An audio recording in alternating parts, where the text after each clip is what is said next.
Eli kuka olet? Olen Matti Aikio, Ikipuu Kuusamon toimitusjohtaja. Ikipuu on keväällä perustettu yritys. Voisitko kertoa hieman lisää siitä, mitä teette ja myytte? Nyt keväällä maaliskuussa 2012 niin Pölkky Oyn kanssa tehtiin yhteistyösopimus Pölkky-tuoteperheen puutavaroiden ja jatkojalostustuotteiden myynnistä. Ja perustimme myyntipaikan tähän Sepäntie 3.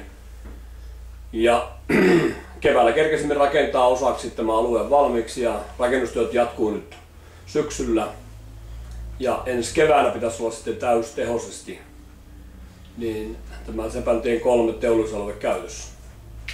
Montako henkilöä työllistää Ikipuu? No kesäisin tässä on 5-6 työntekijää ja sitten on tämmöisiä kesätyöntekijöitä, eli käytännössä koululaisia 2-4 ja talvisin tässä on meitä 3-5 talviaikana.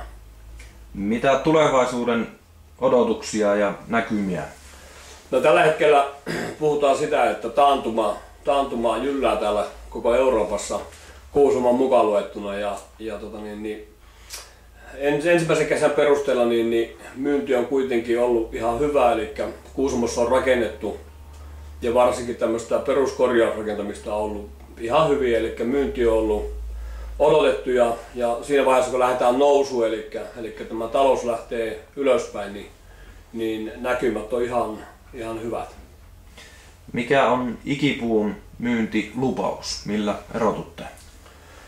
No palvelu, eli tarkoitus on ilman muuta kehittää koko ajan myyntitoimintaa, tarkoitus kehittää koko ajan tätä meidän aluetta, eli näitä halleja ja rakentaa jopa lisää tähän hallitilaa, koska mitä enemmän on tuolta sateessa suojassa, niin sitä parempilaatuinen tavara meillä on käytössä myyntiin ja